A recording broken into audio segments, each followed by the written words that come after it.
MMBA, MBHAA, WAA, MBA and MAHA, I extend my warm welcome to each and everyone present here in this evening. Your presence makes us very happy. Small cheer and a great welcome makes a merry feast. May I now request the President of MMBA, Mr. S. Srinivasa Raghavan, to welcome the gathering. Honorable T. Raja, the Acting Chiefs of Madras High Court, Honorable Companion Judges, Additional Advocate Generals, Law Officers, respected Senior Advocates, my beloved colleagues and my beloved youngsters, and I am before you to offer the welcome address. Before going to the question of welcoming the guest, I just want to make two things clear here. The chief guest of the function, the acting Chief Justice of our High Court, is son of a soil.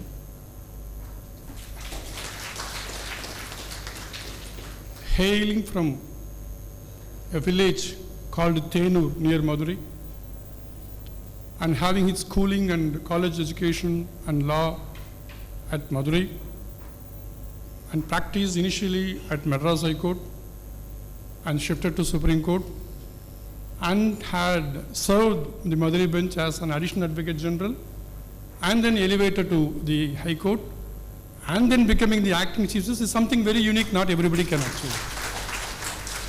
So for this achievement, we are very proud to be here to welcome Honorable Mr. Justice T. Raja to these functions. So welcome, sir.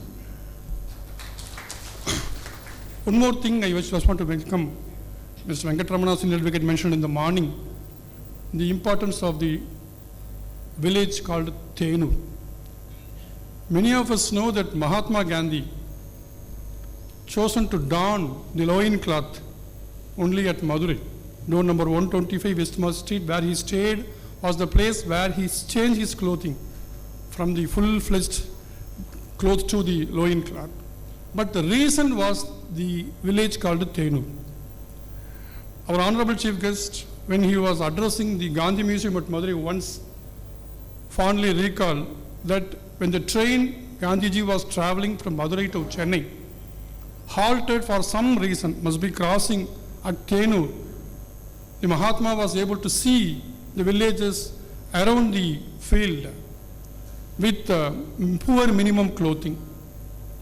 He asked his fellow colleagues, congressmen, who explained that was the dress code of the villages in India that made Gandhiji to decide to give up his usual clothing and to don the loincloth. The importance of the event was made realized process only by our Honorable Chief Justice acting when he was addressing the Gandhi Museum at Madurai. Thanks to Mr. Venkatramana for remembering this one.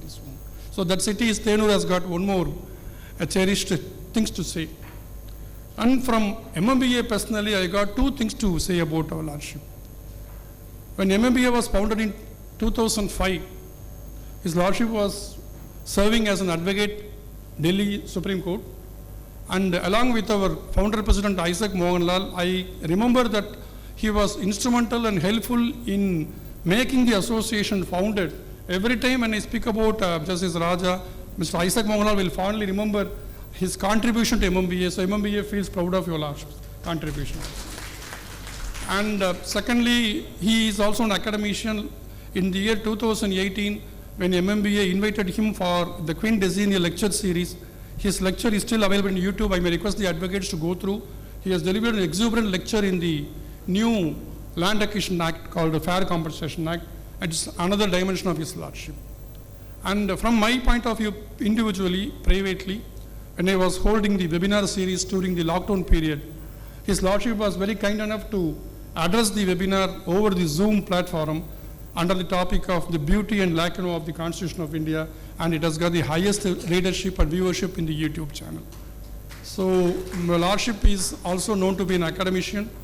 We are proud to have him, the son of the soil, as the acting Chief Justice. So, with this small note, I welcome His Lordship, the companion judges, Additional Advocate General, all the law officers, senior advocates, my dear friends, to this function. Thank you. Being crisp is the heart of any art. I thank you to the one who mastered it. It is not the title that honor a person, it is the person who honor the title.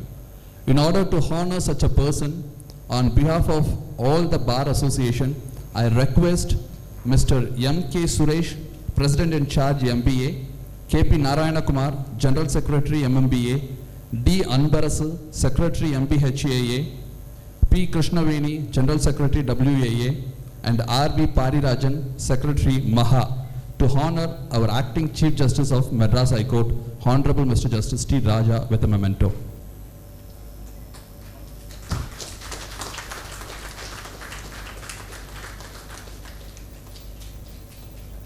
Thank you, Lordship. Thank you, sir.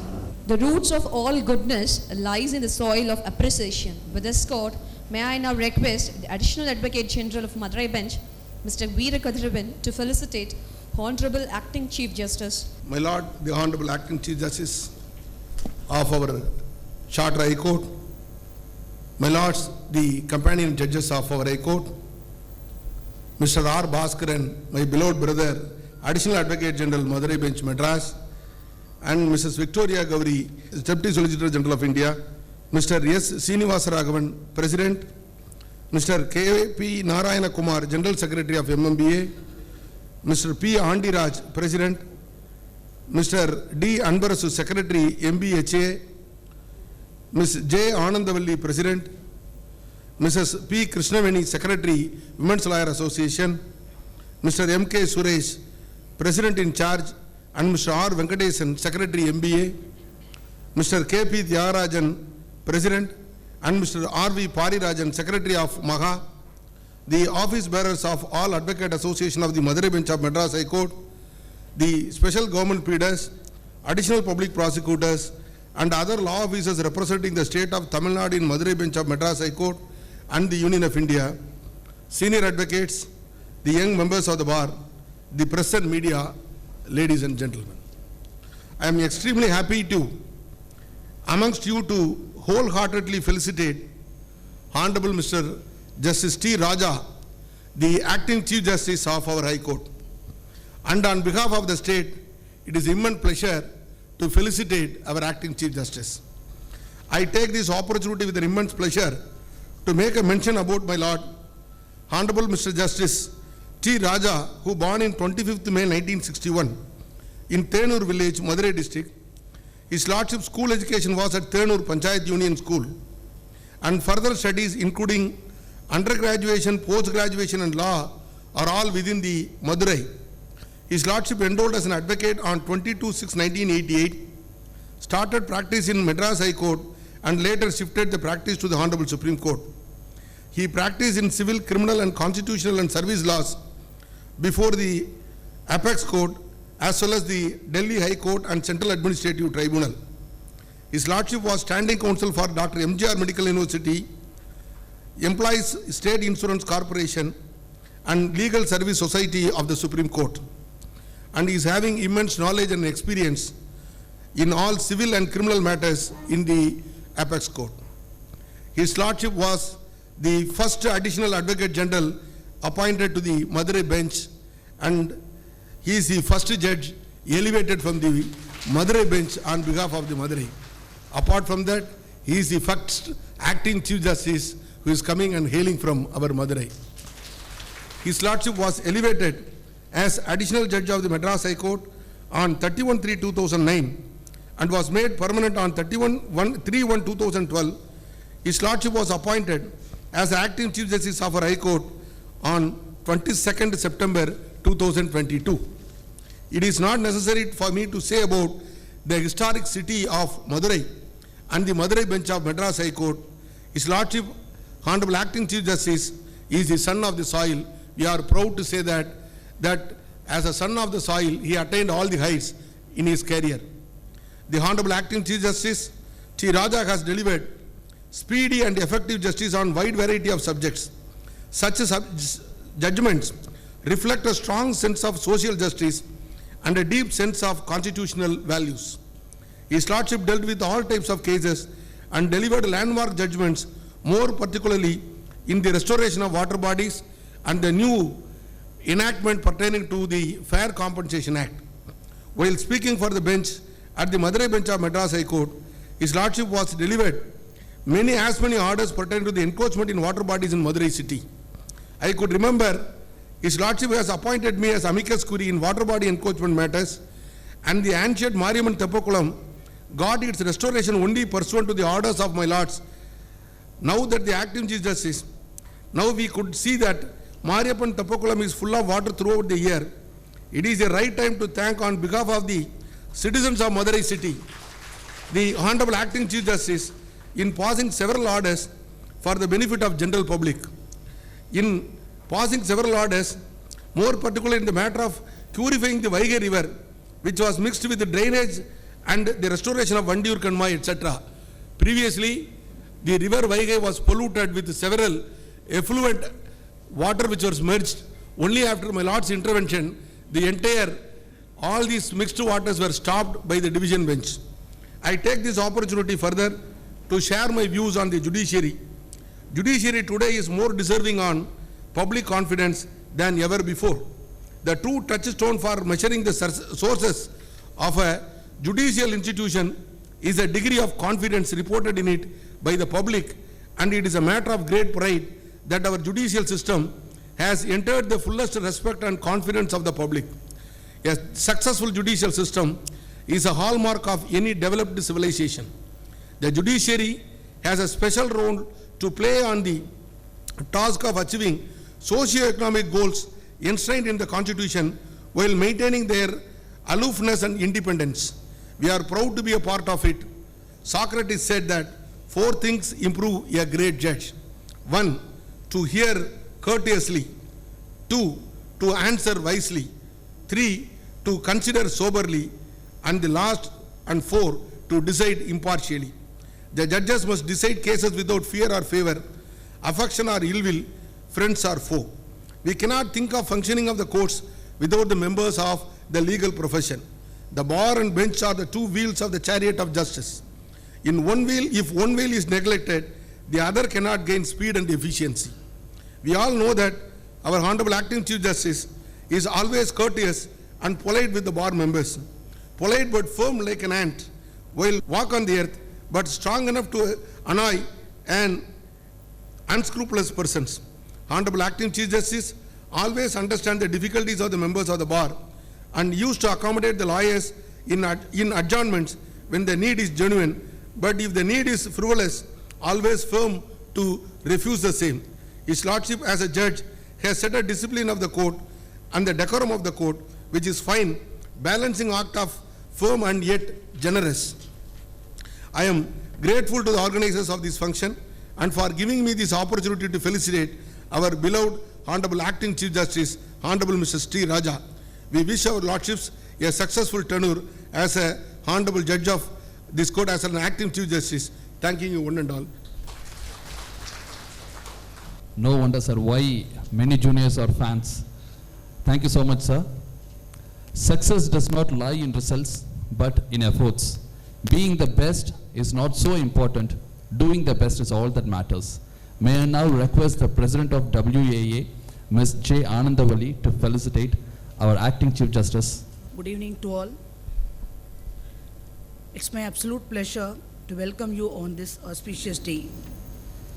It is these big-hearted sons of the soil who will one day weld the contending factions into a composite whole and make India a greater nation. Yes, I am honored to felicitate the son of our soil, our Honorable Acting Chief Justice T. Raja. As said by our Advocate General, Mr. Veera Kadiravan, who has given a detailed note of our Honorable Acting Chief Justice, I want to share a few words about my experience with Honorable Mr. Justice as an office bearer of an association and as a counsel before the court. Honorable Acting Chief Justice was a very kind judge, and as an Advocate General, when he has come in the year 2008 in Madurai bench, I had the opportunity to meet him along with Justice Nisha Banu for our office association functions. the same way the learned judge was at that time, how he greeted us and welcomed us when he has gone to his chamber. The same way, the same thing learned judge is following even till day after he became an acting Chief Justice of Madras High Court. A very soft-spoken a judge and a concern for the bar. His Lordship sat in the last vacation court. The applications of the lawyers for APP examination has been rejected by the Tamil Nadu Recruitment Board on the ground that the certificates issued by the association leaders of the Madurai bench cannot be accepted as they are not, the court is not a criminal court. On behalf of the advocates, writ petitions have been filed and I had the opportunity to appear before the learned judge. The interesting thing is, the learned judge was having a division bench on that day.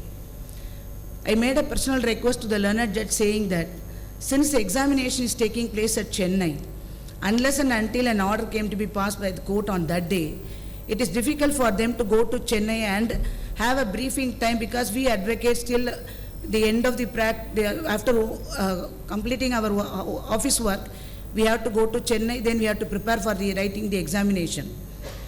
Learned judge immediately said, yes, I will take into consideration a request.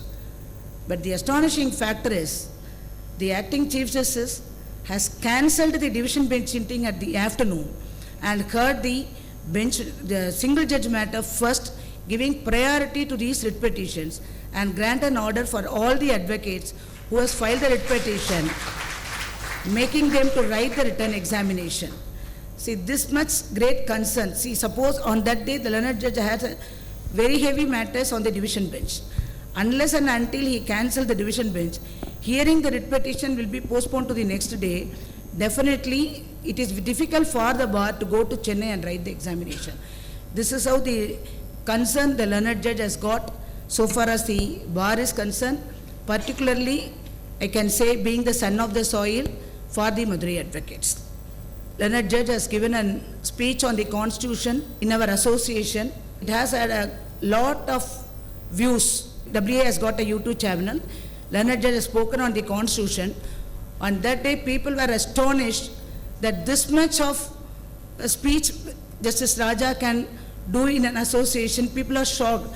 Then I understand all the associations started inviting Justice Raja. I can take this pride on behalf of WAA that we had a great opportunity to invite Justice Raja to have a speak in our association. It is a great pleasure to felicitate Hon'ble Acting Chief Justice. I am happy on behalf of WAA and on behalf of all the association to felicitate our Hon'ble Acting Chief Justice. Thank you. Thank you, ma'am. Ambition is a path to success. Persistence is the vehicle you arrive in. With this court, may I now request the President of MBHAA, Mr. P. Andiraj, to felicitate Hon'ble Acting Chief Justice. A very pleasant good evening to everyone, more particularly the honorable judges who they are present here, and dear members of the bar, and our beloved senior counsel, Mr. Ajmal Khan, and other senior counsels, and my brother, Advocate General Veera Kadravan, and my close colleague, member Bar Council, Mr. Thalai Muttarasu, and everyone who they are present here. I respectfully welcome our Honorable Acting Chief Justice, Mr. T. Raja, on behalf of our bar and people of Madurai and as well as Goddess Meenachi. Our Lordship has set the standard of excellence through his working style in the office of the Chief Justice. We all believe that it is very difficult to hold the office of Chief Justice because being a chief requires a lot of qualities. The courage to act and control one man and get the cooperation from the colleague judges and commitment to the cause of justice. We found that all the great qualities our chief has got it. Not only that, we are proud to say that our chief has belongs to our land and bar. In such a way, we are always proud. Not only that, our chief is known for simplicity always looking in a smiling face. This is more particular for our young lawyers. Even today, even in the morning we discussed in our bar, even young lawyers are admiring the judgments rendered by our Lordship, which are very sound in law and intellectual. Besides securing the law, the justice being believed through our honorable judges, our chief is working tirelessly to keep the people's faith in law. The great philosopher Aristotle said that the rule and law must have been in the hands of God or to the hands of the intellectuals. There is no doubt it is safer hands of our chief.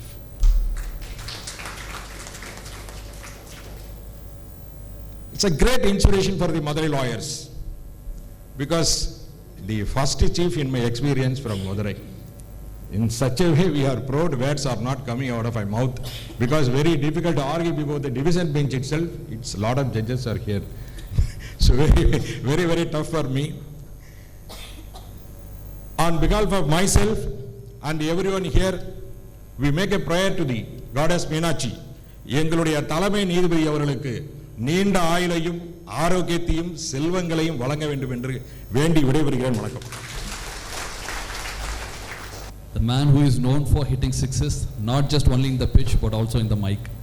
Thank you so much, sir. Success is not a straight line and it never will be. May I now request the President of MAHA, Mr. K.P. Tyagarajan, to felicitate our Honorable Acting Chief Justice.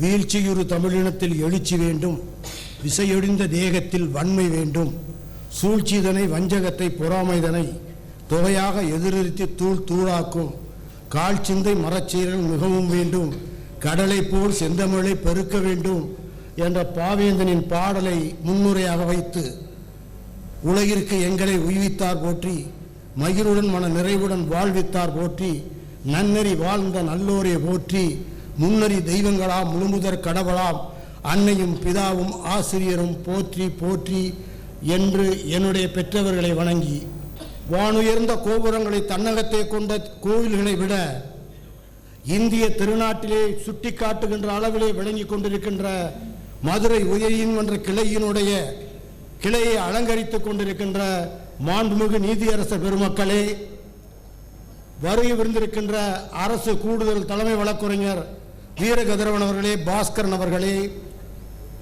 அனைத்து சங்கங்களுடைய பொறுப்பாளர்களே, மூத்த இளைய வழக்கறிஞர் பெருமக்களே, தமிழகத்தின் சிறிய மாவட்டமாக இருந்த மதுரை மாவட்டத்தில் ஒரு அழகிய சிறு கிராமம், அங்கே ஒரு 10-20 வீடுகள், எப்போதோ ஒரு பேருந்து வந்து செல்வதற்கு ஒரு சாலை, அங்கே வானுயர்ந்த தென்னை மரங்கள், அங்கே கண்ணு கட்டிய தூரம் வரை கரும்பச்சை நிறத்திலே பூமி தாய் சேலை அணிந்திருக்கிறாள், பக்கத்திலே ஆறு ஓடுகிறது. அந்த ஊரிலே ஒரு விவசாயி, காலை கதிரவனின் கண்கள் பூமியிலே படுவதற்கு முன்னால் அந்த விவசாயியினுடைய வியர்வை அந்த மண்ணிலே படுகிறது, உழைக்கிறார். தாய் தன்னுடைய பிள்ளையை பள்ளிக்கு அனுப்பிவிட்டு அவர் அங்கே இருந்து தன்னுடைய கணவருக்கு கஞ்சி களையத்தை சுமந்து கொண்டு வருகிறார். அவரோடு மாலை மயங்குகின்ற நேரத்தில் வரையிலும், வெண்ணிலா வெளிச்சம் காட்டும் வரையிலும் அவர் அங்கே வேலை பார்க்கிறார். வீட்டுக்கு செல்கிறார்கள். உச்சி மோந்து பள்ளிக்கு சென்ற குழந்தையை அவர்கள் அரவணைத்து அதற்கு உணவூட்டி அதோடு படுத்து உறங்குகிறார்கள். அந்த குழந்தை ஆரம்ப கல்வியை அங்கே முடித்துவிட்டு பசுமலைக்கு பறந்து வருகிறது. அங்கே இருந்து மதுரை கல்லூரியின் மண்டபத்திலே நுழைகிறது. அதற்கு பின்னாலே சட்டக்கல்லூரியிலே வட்டமிடுகிறது. அதற்கு பின்னாலே கருப்பு அங்கி தன் மேலே போர்த்தி கொண்டு சென்னையிலும் டெல்லியிலும் போராடி கொண்டிருக்கிறது. டெல்லியிலே இரவு நேரத்திலே கூட புத்தகத்தை எடுத்து படித்து தன்னுடைய மூத்த வழக்கறிஞர் வைத்தியநாதனிடமிருந்து பாராட்டை பெற்ற அந்த குழந்தை ஒரு நாள் தமிழ்நாட்டுக்கு வருகிறது நீதியரசராக. இன்றைக்கு அந்த குழந்தை மதுரை சென்னை உயர்நீதிமன்றத்தினுடைய பொறுப்பு தலைமை நீதிபதியாக பொறுப்பேற்றிருக்கிற மாண்புமிகு நீதியரசர் டி. ராஜா அவர்களே, 1961 ஆண்டு ராமச்சந்திர ஐயரும் ராஜமன்னாரும் இந்த சென்னை உயர்நீதிமன்றத்தின் தலைமை நீதிபதியாக இருந்தார்கள். அதற்கு பின்னாலே 69 மாண்புமிகு நீதியரசர் வீராசாமி அவர்கள் தலைமை நீதிபதியாக வந்தார்கள். அதற்கு பின்னாலே 76 மாண்புமிகு நீதியரசர் கைலாசம் அவர்கள் தலைமை நீதிபதியாக வந்தார்கள். அதற்கு பின்னால் 79 முகமது இஸ்மாயில் அவர்கள் தலைமை நீதிபதியாக வந்தார்கள். அதற்கு பின்னால் 33 ஆண்டுகள் கழித்து தமிழாய்ந்த தமிழன் ஒருவன் இன்றைக்கு தலைமை பொறுப்பை ஏற்றிருக்கிறார். அதனால் நாங்கள் பெருமைப்படுகிறோம். இன்னும் சொல்ல போனால் மண்டை கணத்தோடு நின்று கொண்டிருக்கிறோம். ஏனென்றால் நீங்கள் சாதாரண ராஜாவாக நாங்கள் எண்ணி பார்க்கவில்லை. இந்த மதுரை பாண்டி மண்டலத்திலே நீங்கள் முத்திரை பதித்திருக்கிறீர்கள். ஏனென்றால் இந்த பாண்டி மண்டலத்திலே தான் சோமசுந்தர பாரதியார் பிறந்தார். இந்த பாண்டி மண்டலத்திலே தான் இலக்கோனார் பிறந்தார். இந்த பாண்டி மண்டலத்திலே தான் மாணிக்கவாசகர் பிறந்தார், குமரகுருவரர் பிறந்தார். இந்த பாண்டி மண்டலத்திலே தான் வேலுநாச்சியார் பிறந்தார். இந்த பாண்டி மண்டலத்தில் குயிலி பிறந்தால் அத்தகைய வரிசையிலே நீங்கள் இன்றைக்கு இடம்பெற்றிருக்கிறீர்கள் பாண்டி மண்டலத்தை பெருமை சொல்வதற்காக. ஆகவே இந்த சமுதாயத்தில் மட்டுமல்ல, நீங்கள் ஒரு ஏழை குடும்பத்திலே பிறந்து எங்களுக்கெல்லாம் ஒரு கனவு இருந்தது. ஏனென்றால் இதுவரை நாங்கள் எல்லாம் 1979க்கு பின்னால் வெளியே இருந்து வந்த மாணிக்கங்களுக்குத்தான் வரவேற்பு கொடுத்திருக்கிறோம். ஆனால் இந்த மண்ணிலே விளைந்த வைரத்திற்கு இன்றைக்கு வரவேற்பு கொடுத்துக் கொண்டிருக்கிறோம். அது எங்களுக்கு நெஞ்சத்தை கிள்ளிக் கொண்டிருக்கிறது. உண்மையிலேயே பெருமையோடு சொல்லுகிறேன், நீங்கள் பொறுப்பை ஏற்றதற்கு பின்னால் ஏதோ நாங்களே சீச்சி ஆகிவிட்டதை போல உணர்கிறோம். காரணம், நீங்கள் என் ரத்த சொந்தம். வெளியேந்து வந்த நீதிபதிகள் எல்லாம் எங்களுக்கு ரத்த சொந்தம் அல்ல, ஆனால் நீங்கள் என்னுடைய ரத்த சொந்தம். ஆகவே அந்த சொந்தத்தின் அடிப்படையிலே தான் இன்றைக்கு நாங்கள் பெருமையோடு உங்கள் முன்னால் நின்று கொண்டிருக்கிறோம். ஆகவே வானுயர்ந்த கோபுரங்கள் அங்கே இருக்கின்றன. அங்கே மீனாட்சி ஆட்சி செய்கிறாள், அங்கே சொக்கநாதர் ஆட்சி செய்கிறார். இந்த தேனூரில் பிறந்த இந்த மனிதருக்கும் ஆண்டவன் அருள் கிடைக்கும். ஆனால் ஒன்றை மட்டும் நான் குறிப்பாக சொல்லுகிறேன், தேனூர்காரர்களை சாமானியமாக நினைக்காதீர்கள். ஏனென்று கேட்டால், நான் முதலாக வழக்கறிஞனாக வந்த பொழுது 1973 ஆண்டு நான் எடுத்த முதல் வழக்கு தேனூர் சேர்ந்ததுதான். அதனால் தான் எனக்கு கொஞ்சம் பாசம் அதிகம். இரண்டாவது என்னவென்று சொன்னால், தேனூர்காரர்கள் மிகவும் புத்திசாலிகள். அதை யாரும் மறுக்க முடியாது, அவரே மறுக்க மாட்டார். உதாரணம் சொல்கிறேன். ஏனென்றால் எங்கேயும் யாரும் ஆக்கிரமிக்க கூடாது, ஆற்றை ஆக்கிரமிக்க கூடாது, புறம்போக்கத்தை ஆக்கிரமிக்க கூடாது, எதையும் ஆக்கிரமிக்க கூடாது. ஏனென்றால் அது அரசின் சொத்து. ஆனால் வைகை ஆற்றின் நடுமையிலே ஒரு மண்டபத்தை கட்டி தேனூர் மண்டபம் என்ற ஒரு பெயரை சூட்டி 100 வருஷங்களாக ஆக்கிரமித்து வைத்திருக்காங்க. அவர்கள் எவ்வளவு புத்திசாலிகளாக இருக்க வேண்டும் நினைத்து பாருங்கள். வேறு எந்த ஊர்க்காரர்களாவது ஆற்றினுடைய மண்டபம் கட்ட முடியுதா? ஆனால் தேனூர்காரர்கள் கட்டிவிட்டார்கள். இன்றைக்கும் கள்ளநகரம் சரி, மதுரை மீனாட்சியும் சரி, ஆற்று திருவிழா கொண்டாடுகின்ற நேரத்தில் தேனூர் மண்டபத்தை பற்றி பேசுகிறார்கள். ஆக ஒவ்வொரு நாளும் தேனூர் மண்டபத்தை உச்சரிக்கின்ற வகையிலே இன்றைக்கு ஒரு மண்டபத்தை கட்டி அங்கே அவர்கள் இருந்து கொண்டிருக்கிறார்கள். ஆனால் உங்களுடைய வாழ்க்கையில் இன்றைக்கு ஒன்றே சொல்கிறேன், வண்டியூர் தெப்பக்குளம் வறண்டு கிடந்த போது அதை பார்க்கின்றவர்களால் கண்ணீர் வடித்தார்கள். அந்த கண்ணீர் வடிக்கின்ற நேரத்தில் நீங்கள் செய்த காரியத்தால் இன்றைக்கு தண்ணீர் நிரம்பிக் கொண்டே இருக்கிறது. அந்த தழும்பலிலே உங்கள் முகம் தொய்ந்து கொண்டே இருக்கிறது. அதே போல் வண்டியூர் கம்மாயில் இன்றைக்கு அழகான தோட்டம் உருவாகி இருக்கிறது. அங்கே இருக்கின்ற பூக்கள் எல்லாம் ராஜாவாக எங்களுக்கு தெரிகிறது. ஆகவே இத்தகைய நல்ல காரியங்களை செய்த நீங்கள் தொடர்ந்து நீங்கள் இருக்கின்ற காலம் வரையிலும் இந்த தலைமை நீதியாக இருக்க வேண்டும் என்பதை என்னுடைய ஆசையை ஆண்டை மீனாட்சி நிறைவேற்றி தருவாள் என்ற நம்பிக்கையோடு நன்றி கூறி விடைபெறுகிறேன். நன்றி, வணக்கம். ஐயா தியாகராஜன், நீங்கள் தியாகத்துக்கும் மட்டும் அரசன் அல்ல, தமிழுக்கும் தான். Hon'ble Mr. Acting Chief Justice T. Raja was born on 25th of May 1961 in Tenur village, Madurai district. His lordship has his early education till 8th standard in Panchayat Union School, Tenur. His higher secondary was at Pasumalai and PUC at Vakbod. He completed his UG degree in arts and his masters in social work at Madurai. He completed his law degree at Madurai Law College. His lordship got enrolled in the year 22/6/1988. He started his practice in Madras from June 1988 and was associated with the senior advocate Mr. Tirusi Selvaraj. After 2.5 years of his practice, he shifted to Hon'ble Supreme Court. His lordship practiced in civil, criminal and constitutional laws. He served as standing counsel for Dr. MBHAA Medical University for about 10 years in Hon'ble Supreme Court. He was also a standing counsel for ESI before the principal bench and Central Administrative Tribunal, New Delhi. He was also practicing at both in Delhi High Courts and Supreme Court. He served as Supreme Court Legal Service Society. He was appointed as Additional Advocate General at Madurai Bench of Madras High Court on 9/2/2008 and became a Judge of Madras High Court on 31/3/2009. And now he has appointed as an Acting Chief Justice. With these few words, may I now request the Acting Chief Justice of Madras High Court to take over the podium and deliver his acceptance speech. Good evening to all of you. My beloved brother and sister judges, Additional Advocate General Mr. Veerakadaravan, Additional Advocate General Mr. Bhaskaran, Deputy Solicitor General Madam Victoria Gauri, Mr. Srinivasa Raghavan, President of MMBA, Mr. KP Narayana Kumar, General Secretary, Mr. P. Andiraj, President of MBHAA, General Secretary, Mr. Anbarasu, Madam Anandavalli, President of Women Advocate Association, Krishnaveni, General Secretary, Mr. M.K. Suresh, President of MBA, In Charge President, Mr. Venkateshan, Secretary, Mr. K.P. Tyagarajan, President of MAHA, Secretary Mr. Parirajan. I know all of you except few of you. If I mention the names of every one of you, I don't think that the evening time will be sufficient. So therefore excuse me for not mentioning all of you.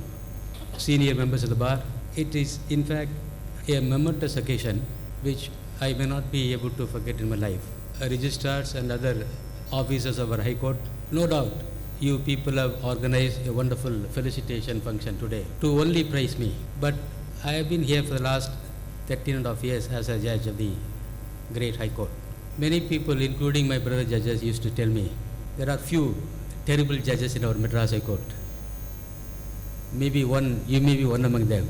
But today I am able to see that that statement may not be correct. Many people have mentioned about my village. Tyagarajan, I was really, when you mentioned that you are enjoying the presence of the acting chief, I really wonder how you are able to collect all the very good information, very interesting information about my village.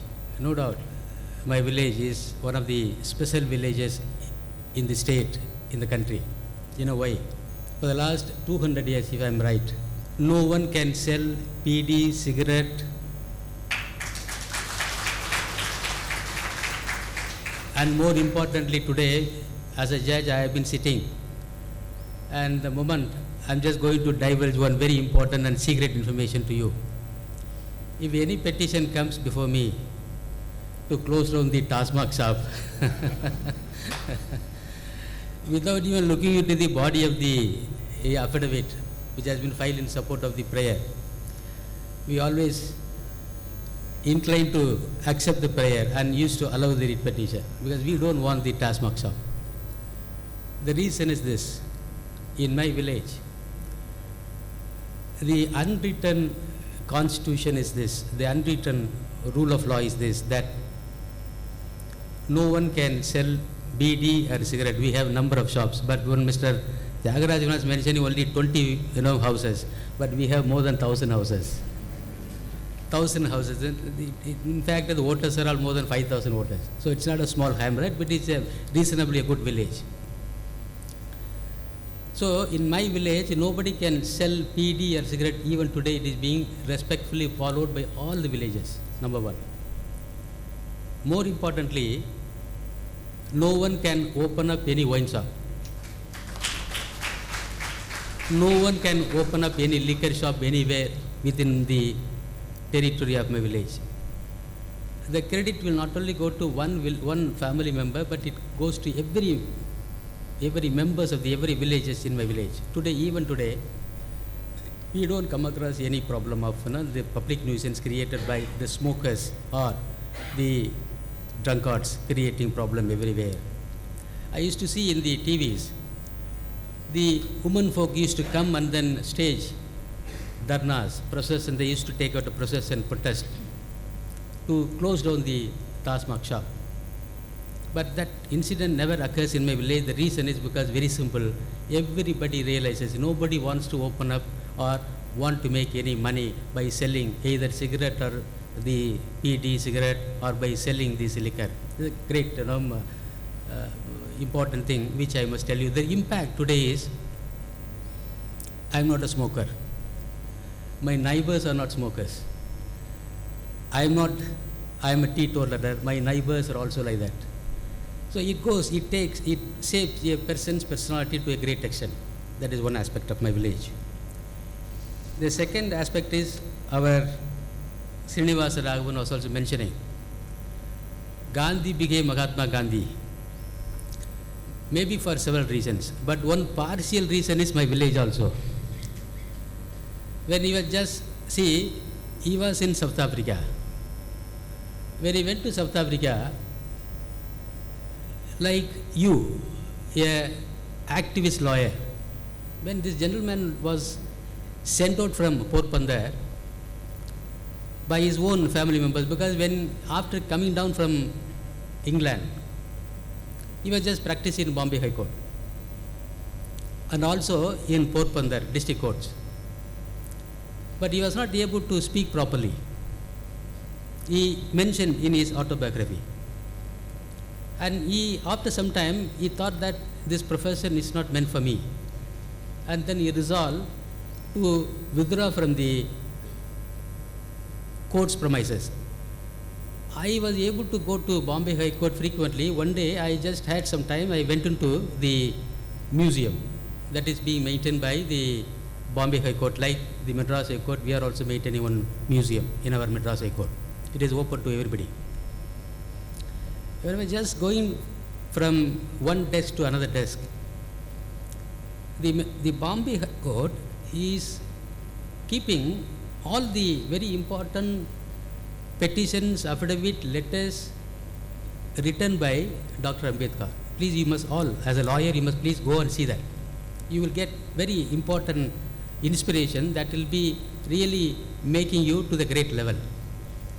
You can go and see a handwritten letter of Mahatma Gandhiji, where he has affixed a stamp of 500 rupees in 1920. See, look at it, 22-24. Dr. Ambedkar also has, in his own handwriting, has made a letter seeking a permission to practice in the Bombay High Court. When I was just looking into all these things, he has spent 500 rupees affixing stamp over there. But what happened? He decided not to practice in the Bombay High Court. His elder brother said, all right, if you are not going to practice in the legal profession, do one thing. I have my family friend who is having a wonderful business trade in South Africa. Can you go there and be an advisor? The gentleman went over there. After going there, he started taking up some public interest matters, and then whenever he comes across any violation of the human rights, liberties, unnecessarily interfered with, he used to file a petition. The result is, the Indians living in South Africa, foreigners living in South Africa, Tamilians living in South Africa started going to him in search of advice. And he became a popular leader, popular lawyer. And I do not want to say other important aspects, but I will come back to Mr. Srinivasa Raghavan's, making a mention about Mahatma Gandhiji. The Congress president in those days, Gopalakrishna Gogole, he was a person just watching what is happening in South Africa. And this gentleman was leading the blacks, whites, Indians and other people for getting their basic rights and liberties. Then one day, look at how a leader was chosen by our Indian leaders. Gopalakrishna Gogole went to South Africa to see Mahatma Gandhiji. That time he was only Gandhi. He went to South Africa, stayed there, watched his practice, how he is moving, how he is doing, how he is working with other people, helping with other people. After landing in South Africa, he came to know that this man has completely dedicated for the welfare of the other people. Therefore, he said, to lead India, to lead the Indians' freedom movement, he said, Gandhi should be invited to India. And then he has invited, passed a resolution, and then formally he has invited Mahatma Gandhi to come back to India.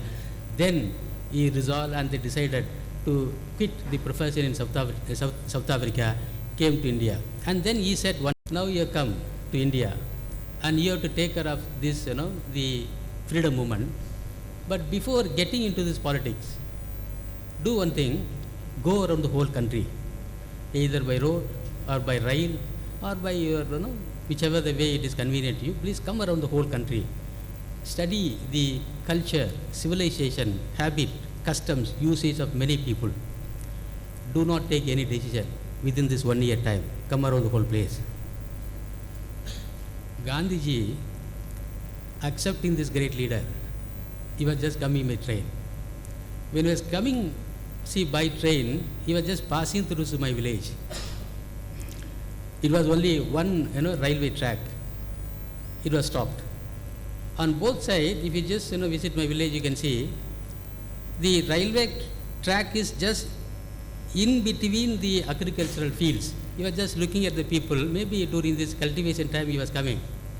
People were all working because generally people, the farmers, the people who are all cultivating on the land, they will not be wearing any upper dress, upper shirts. After seeing this thing, he said, yes, to be a real, genuine and true leader, I should also become one among these people. Therefore, he has resolved to take away his the upper shirt.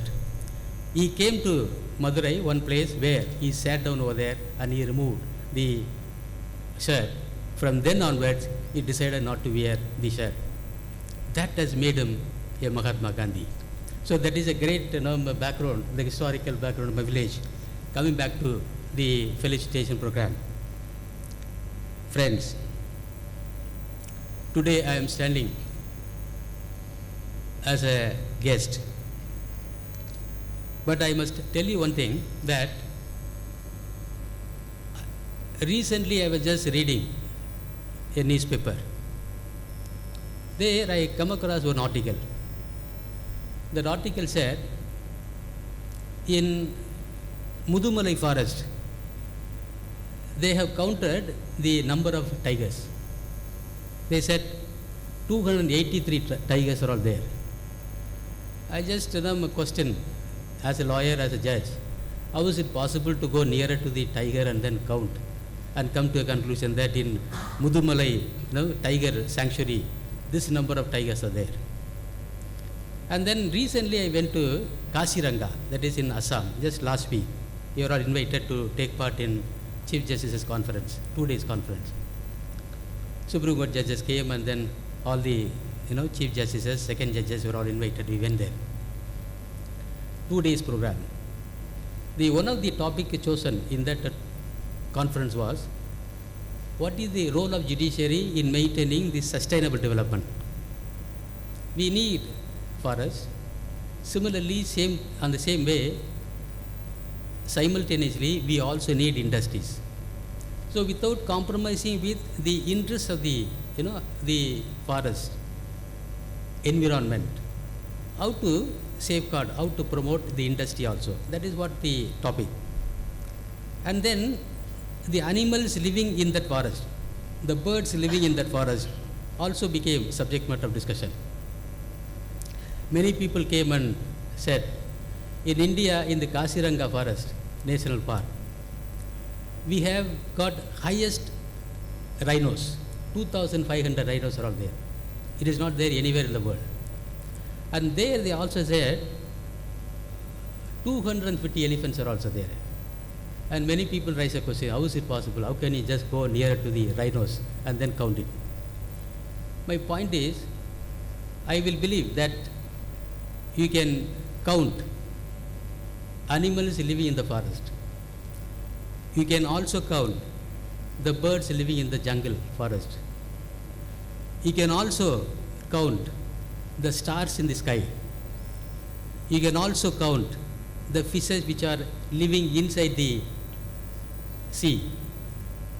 We can even count the waves coming in the sea. But I can tell you one thing, that is very difficult to value the wishes and the greetings you all people are showering upon me. Since we have assembled here to exchange a few notes, as a matter of fact, I want to tell you one small thing. Two things today I would like to divulge, only in the interest of the young members of the bar. You are a member of the bar. You must keep in mind all the time, till your last breath, these two things in your mind, in your heart. If you follow it up, I can tell you 100% you will be able to succeed in your life and you will be able to reach the pinnacle. The first thing is this. You being a lawyer, all the time you think that courts are meant for only granting the bail order, anticipatory bail order, stay order, injunction order.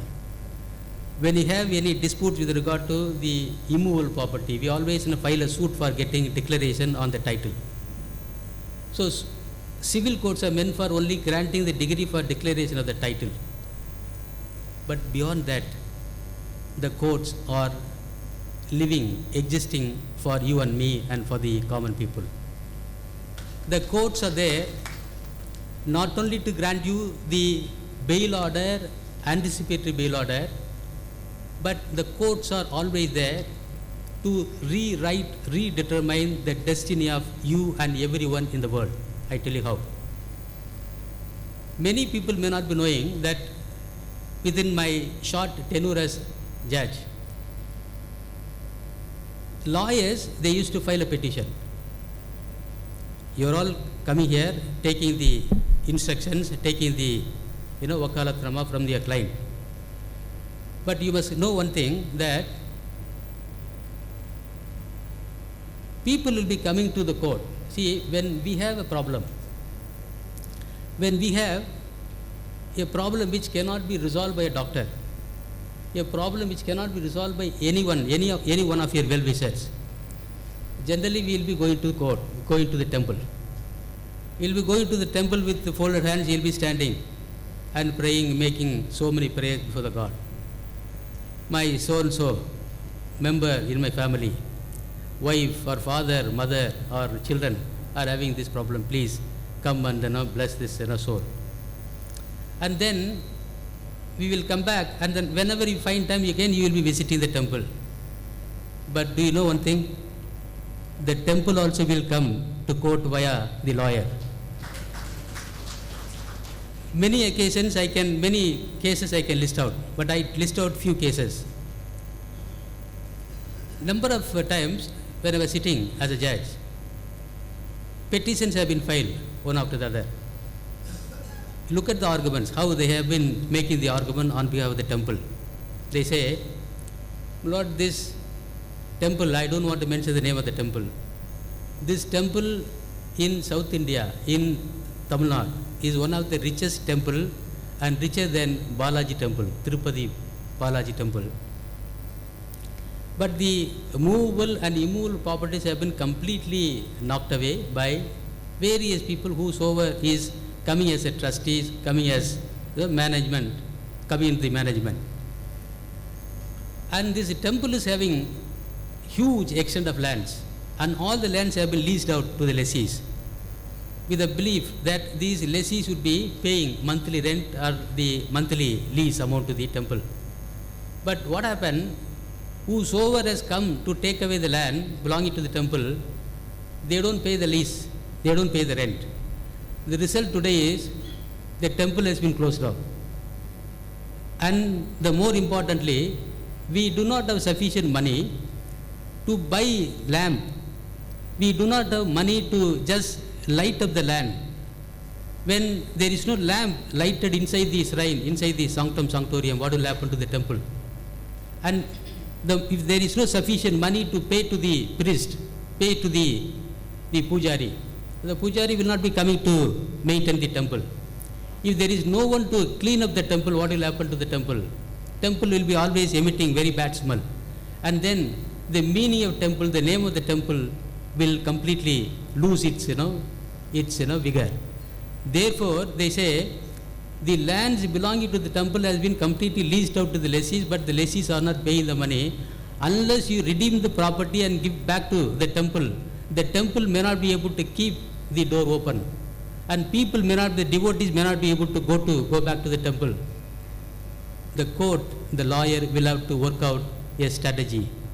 The lawyer will be arguing the case for the temple, and the court will be passing an order saying that if the lessee is not able to pay the money properly, regularly, and then if the court is able to find that the lessee is a defaulter, the court will be able to take the property back from the lessee, and then it will be giving back to the temple, and the temple will be able to once again give it to somebody who will be able to pay the rent to the temple, and the temple will be able to open the door, and then the priest will be able to do the puja, and the people who are working inside the temple to clean up the temple will be doing the cleaning work, and the temple will come back to its original position. And the temple will be always grateful to the lawyer, and the temple will be always grateful to the court. Now you look at it now. Which is in a temple of justice now? The temple of justice is the place where you are practicing. The temple of justice is one where you are living, where you are practicing as a lawyer. As a result, the temple will be running behind you, and the temple of justice will be always helping not only the temple but also the deities inside the temple. I tell you one more short story. Today we have been seeing many petitions have been filed. The Ganesha idol is stolen away. The Kartik idol is stolen away. The Sivalingam is stolen away. The Nadaraja idol is also stolen away, but we are able to see that it is there in UK, it is there in Canada. So, in HEP, habeas corpus petition, every day we are seeing that daughter is missing, father is missing, wife is missing. It is a complaint of the husband. And the complaint of the husband is, see, my wife is missing from so-and-so day. And then the wife will be coming, my husband is missing now. The court will be searching for these missing people. But the court also is searching for the missing of the idol, the Ganesha idol, the Nadaraj idol. And we have been coming across through the paper that these idols, the Nadaraj idol which is there here, if it is missing, then what will happen? The court will be appointing a group of persons to find out where the missing Nadaraja idol is kept. We have seen that from UK, from US, from other places, these idols were all recovered and then restored back to the temple. Now you tell me, which is in a temple of justice now?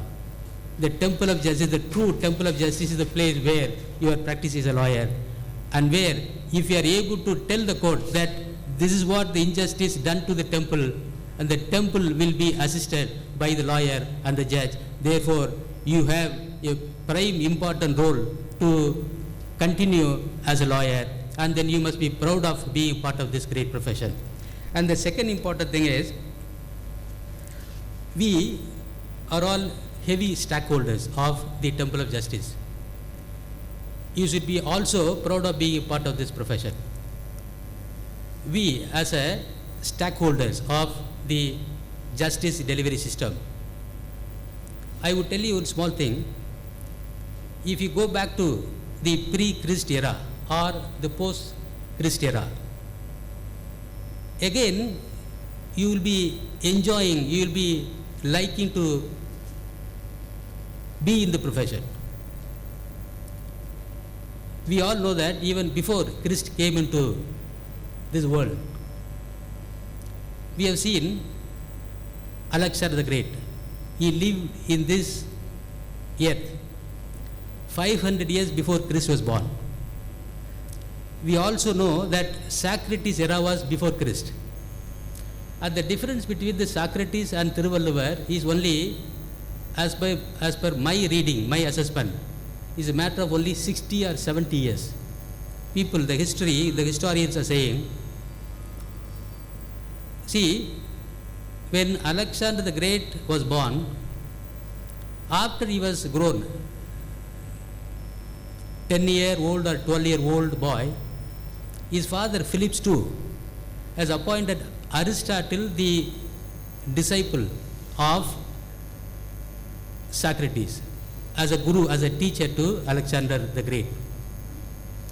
People used to say that the difference between the Socrates and Thiruvalluvar, the saintly, the scholarly person, Thiruvalluvar, is only a matter of only 60 years.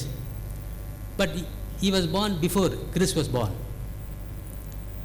Thiruvalluvar, as we all know, that has composed 1330 couplets. If we see the couplet 423, எப்பொருள் யார் யார் வாய் கேட்பினும் அப்பொருள் மேய்ப்பது காண்பதறிவு. Look at the meaning of this word, this in a couplet. It says, கண்ணால் பார்ப்பதும் பொய், காதால் கேட்பதும் பொய், தீர விசாரிப்பதே மெய். 2100 years ago, a man was born in this soil, and he said, if a person comes and tells you that he has seen that murder has taken place, if he comes and tells you that I overheard this man was telling this thing, therefore believe and hang this man, do not believe it. Hold an inquiry and then ask him. After holding a proper trial, then come to the conclusion. This was the message which we got from the saint, the Thiruvalluvar, the saint. Just come back to post-Christian era. We have adopted the Constitution on 26 November 1949. And you will be really proud of being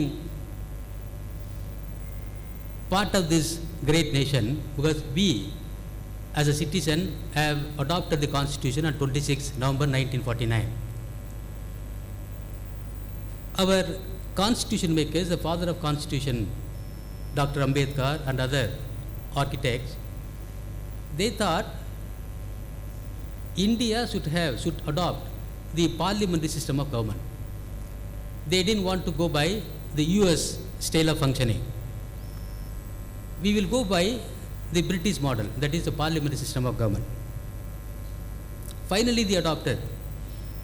The reason is the British parliament is 800-year-old parliament, and it is also considered as the mother of parliament. And then the third reason is a house of democracy. The democracy means you can learn only from the British people. The parliament means everybody can express their views. The majority of the people's view can be accepted as a decision or a law, and then that can be followed by all the people. When we have borrowed the parliamentary system of government from the Great Britain, look at the beauty of the Constitution of India. In UK, the Great Britain, which is also considered the house of democracy, equality was not followed till 2007. When Tony Blair, the former Prime Minister of UK, was elected as the Prime Minister of UK, he has introduced what he called removal of inequality bill in 2007. And before that, I must tell you one very important, interesting thing, that in UK, the Great Britain, a lawyer, a finest lawyer, if he belongs to Roman Catholic, he cannot become the Chief Justice of UK. He may be the finest lawyer, a distinguished lawyer, a genius, brain he may be having now. He may be able to recite all the constitutional provision, IPC, CPC, without even looking into the law, the textbook. But he will not be made as a judge, and he will not be made as a Chief Justice of UK. Look at the problem. There, the Chief Justice of UK means Lord Chancellor. Here we call the Chief Justice of India. But when this inequality principle, a Roman Catholic man cannot become the Chief Justice of India, Chief Justice of UK. But this inequality in making a man, all people, as Chief Justice, as Lord Chancellor, was completely taken care of it by bringing, passing a removal of inequalities bill 2007. We have borrowed the parliamentary system of government from the Great Britain. But look at India's Constitution of India, which we adopted on 26 November 1949. From the day one we adopted the Constitution of India, both men and women are given equality. Both men and women were given the right to vote. Once you attain the age of 18 years, you are entitled to cast vote. You are entitled to contest either in the Panchayat election or MLA election or MP election, whichever the election. Even for the presidency election, deputy prime minister election, deputy vice president election, whichever the election. But similarly, in India, whether you are a Hindu, whether you are a Christian, whether you are a Muslim, whether you are a Parsi man, or you belong to any minority community or any religion, whether you belong to south or north or east or west, without any discrimination. If you see Article 14, the state shall not deny to any person equality before law or the equal protection of law within the territory of India. From the day one we adopted the Constitution on 26 November 1949, we have been treating everyone equal. Anybody can become Chief Justice of India. Anyone can become Chief Justice of India from anywhere, either from Bombay or Orissa or Bihar or Tamil Nadu or Hyderabad, anywhere. When we have borrowed a part of the system from the Great Britain, we stood as a teacher, we stood as a guide to even the mother of parliament, the house of democracy. That is one thing, one beauty of the Constitution. The second important thing is, if you go to the great US, which we consider as the first superpower in the world, they also, similar to us, adopted the Constitution in the year 1786. In the year 1786, when they have adopted the Constitution, look at the beauty of our Indian Constitution. They have not treated men and women equally. Today, we say the US is the first superpower in the world. But look at the problem. They have never treated men and women equal. The problem continued for 130 years. People took out procession, protested every nook and corner of the US. There was almost a Cold War erupted. Ultimately, they introduced the 19th Amendment in the year 1920. In 1786, the Constitution came into existence in US, but only by introducing what we call the 19th Amendment, that was in the year 1920, they have said that yes, like men are also entitled to cast their vote, women are also entitled to contest in any election, either from the local election or the higher election like MP election or MLA election. We stood as a role model, we stood as a guide and teacher to even to US. Because from the day one we adopted the Constitution on 26 November 1949, we have treated both men and women by virtue of Article 14 of the Constitution of India. And if you just go to South Africa, in South Africa, the same problem has arisen. Women were not treated equally. Again, the same problem. Every nook and corner, people started protesting, taking out procession, demanding the right to vote, right to contest in the elections. Look at the very interesting aspect in the country. As a student of law, you must know. Therefore, I am just taking time to explain to you.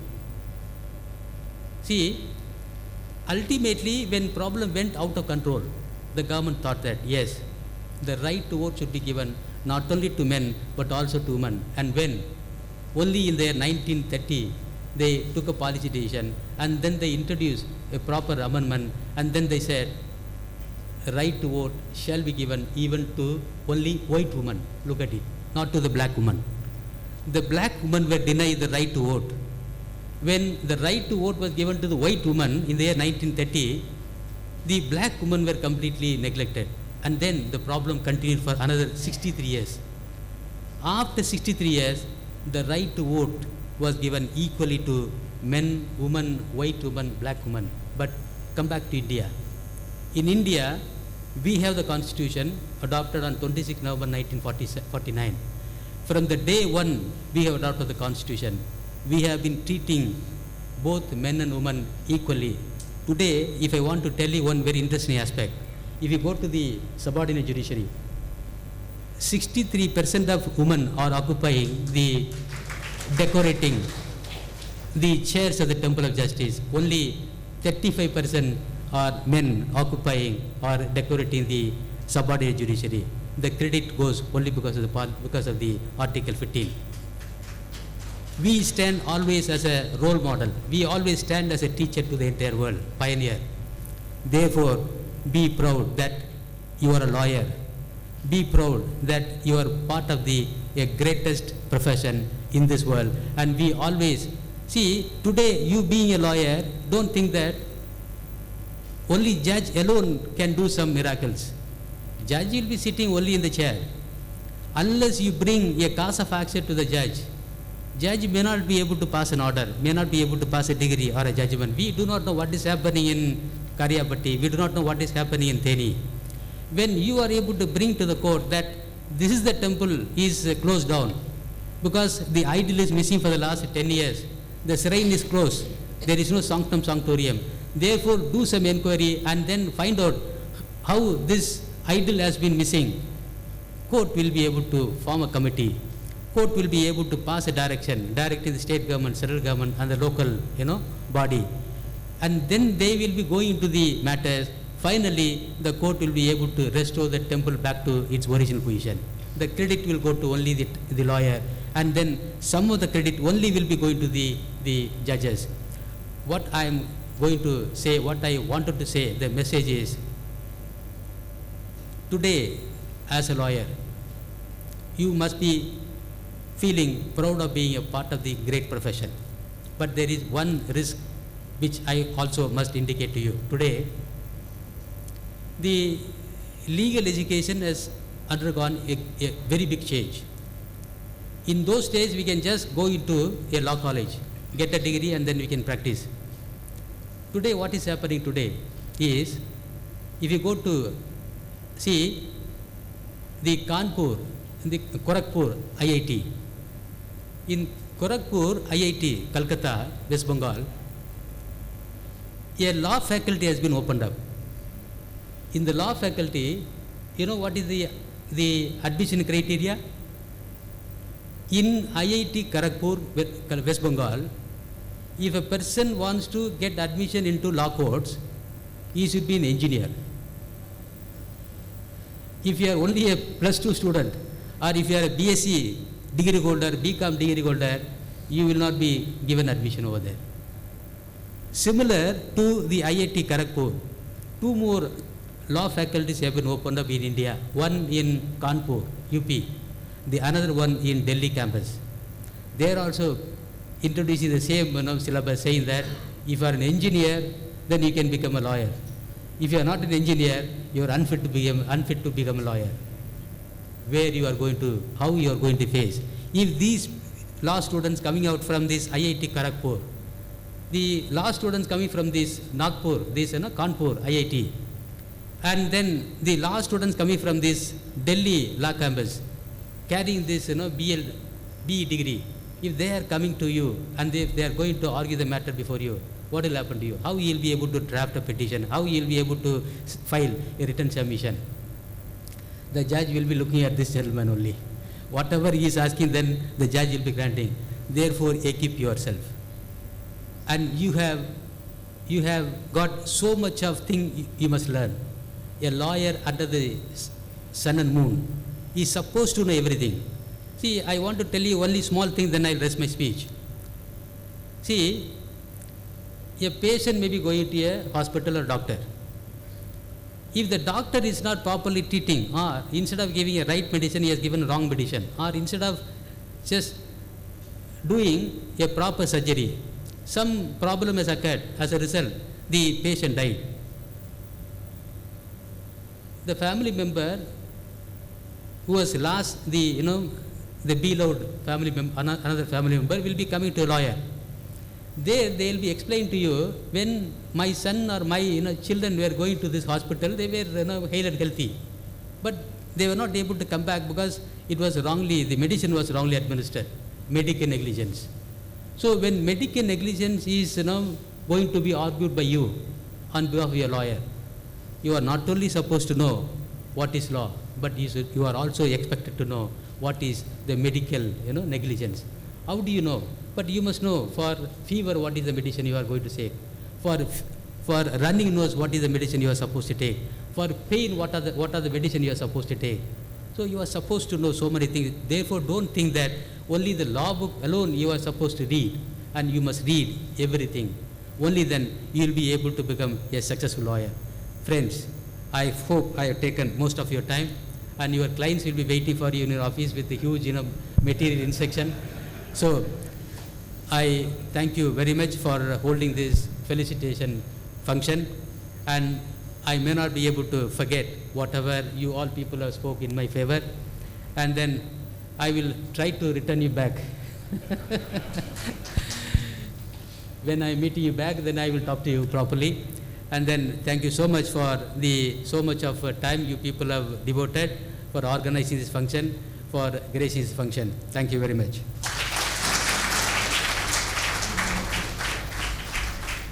Vaigai ஏட்டிலே தவழ்ந்த தமிழால் மட்டும் எங்களுக்கு பெருமை இல்லை, வைகை ஏட்டிலே தவழ்ந்த தங்களால் தான் ஐயா.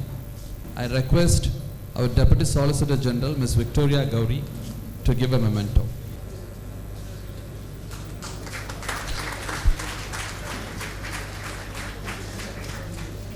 Gratitude unlocks the fullness of life.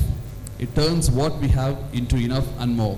It turns denial into acceptance, chaos into order, confusion into clarity. Gratitude makes sense of past, brings peace for today, and creates a vision for tomorrow. May I now request the Secretary of MBA, Mr. R. Venkatesan, to propose the vote of thanks. எங்கள் வாழ்வும் எங்கள் வளமும் மங்காத தமிழ் என்று சங்கேயம் எழுகின்ற பாவேந்தர் நினைவை கூறி, அன்னை தமிழுக்கு வணக்கத்தையும் கூறி, மண்ணின் மைந்தர் மாண்புமிகு நீதியரசர் திரு ராஜா அவர்களுக்கு மதுரை உயர்நீதிமன்ற வளாகத்தில் உள்ள அனைத்து சங்கங்களும் இணைந்து இசைந்து நடத்துகின்ற இந்த அருமையான வரவேற்பு மட்டுமல்லாமல் வாழ்த்துமைக்கான வாய்ப்பையும் அளித்த ஒட்டுமொத்த அனைவருக்கும் முதற்கும் நன்றியை தெரிவித்துக் கொள்கின்றோம். பொதுவாக அந்த ஓட் ஆஃப் தேங்க்ஸில் என்ன ஒரு பிரச்சனை கேட்டிங்கன்னா, ஏதாவது ஒரு 2 விஷயம் சொல்லலாம்னு நினச்சோம்னா எல்லாருமே முன்னாடி சொல்லிடுவாங்க. அதுபோல் வழக்கமாக பார்த்தீங்கன்னா நம்முடைய தலைவர் சீனிவாச ராவனு ஒரு விஷயம் சொல்லிட்டாரு, கேபிடி தியாகராஜன் சாரும் ஒரு விஷயத்தை சொன்னார், நீதியரசர் அவருடைய ஏற்புரையில் அதை கம்ப்ளீட் பண்ணிட்டாரு. இருந்தாலும் அதன் தொடர்ச்சியாக ஒரு சில விஷயங்களை மட்டும் சொல்லிவிட்டு அப்படியே நன்றி உரையை முடிச்சிடறேன். 3 நிமிஷம் 5 நிமிஷத்துக்கு மேலே எடுத்துக்க மாட்டேன்னு உங்களோட அனுமதியை கேட்டுக்கிறேன். அருமை தலைவர் சீனிவாசன் சொன்னது போல, காந்தியடிகள் இந்த நாட்டுக்கு ஆடை கலைந்த அந்த விவரங்கள் பெரும்பான்மை எல்லாத்துக்கும் தெரியும். ஆனால் அதில் என்ன ஒரு தொடர்ச்சி அப்படின்னு கேட்டிங்கன்னா, 1921 ஜூன் 22 ஆடை கலைகிற நிகழ்ச்சி நடக்குது. இந்த தேனூரில் நீதியரசர் சொன்னது போல் புகைவண்டியில் வரப்போ பார்த்து சொன்னார். அந்த ஆடைகளை கலைந்து முதலாக ஒரு கூட்டம் நடத்துகிறாங்க. அந்த கூட்டத்தை மதுரையில் நடக்குது. அந்த இடத்துக்கு பேர் காந்தி பொட்டல் அப்படின்னு இங்கே மதுரையில் இருக்குது. காமராஜர் சாலையில் காந்தி பொட்டல்னு ஒரு இடம் இருக்குது. அதில் என்ன சிறப்பு அப்படின்னு கேட்டிங்கன்னா, காந்தி பொட்டல், காந்தி நகர், காந்திஜி நகர் நிறைய இடங்கள் நாட்டில் இருக்கும்.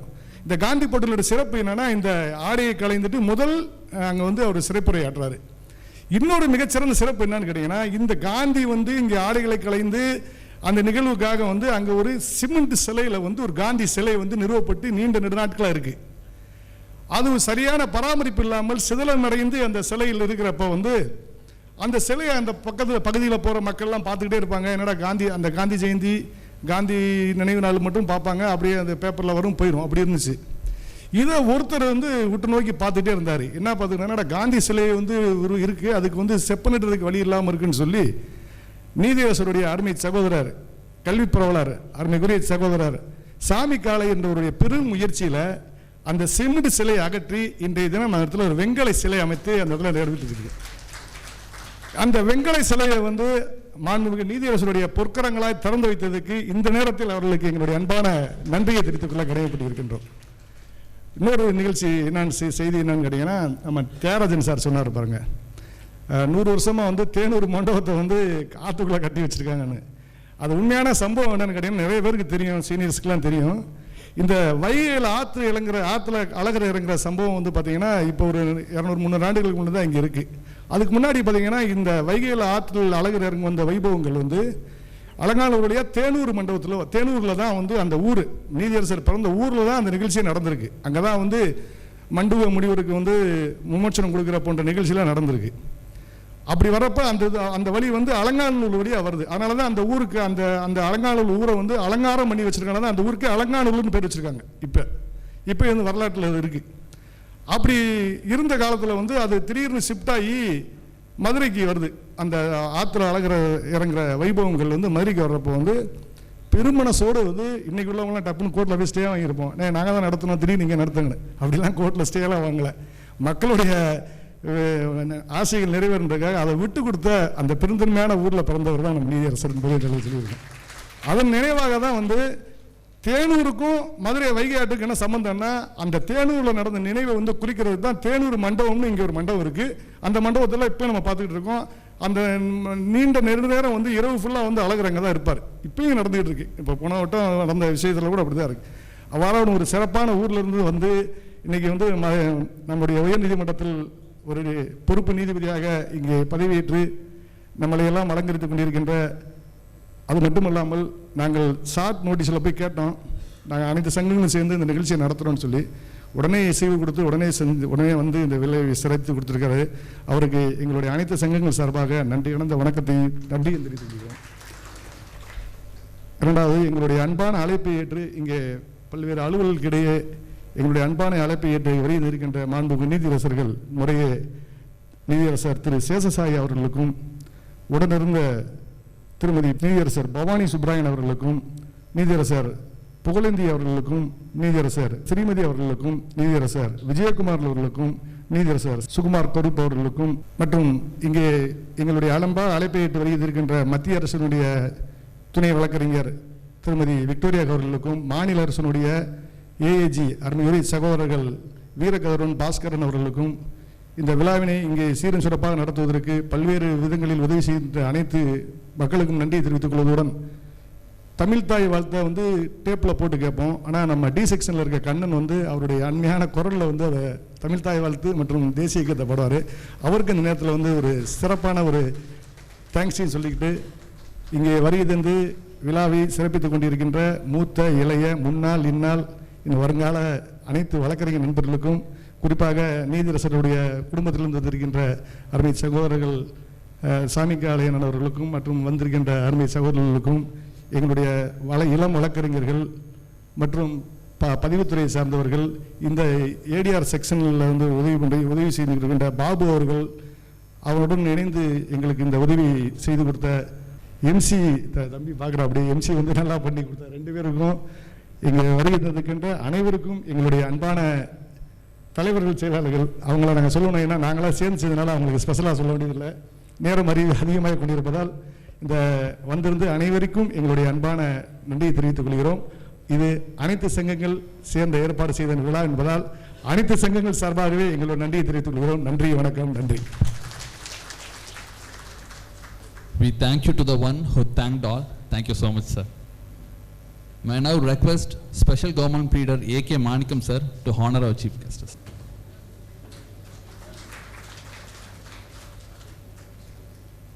Thank you, sir. May I now request Special Government Pleader Lingadurai to honor our Chief Guest. Thank you, sir. May I now request the Member of Bar Council, Mr. Thalai Muttarasu, to honor our Chief Guest. May I now request a Special Government Pleader Gandhiraj, sir, to honor our Chief Guest.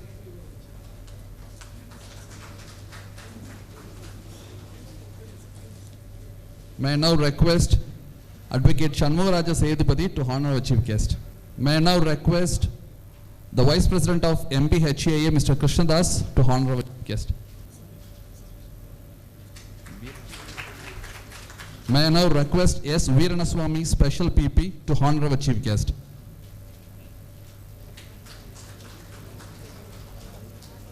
May I now request Samudrai sir to honor our chief guest.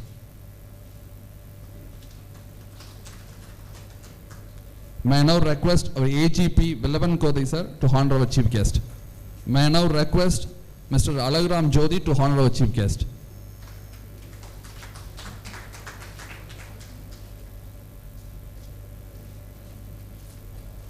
May I now request S. Murugadas to honor our chief guest. May I now request Mr. Krishnamurthy to honor our chief guest.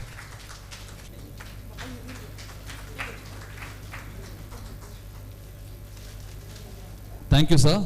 Thank you, Lordship.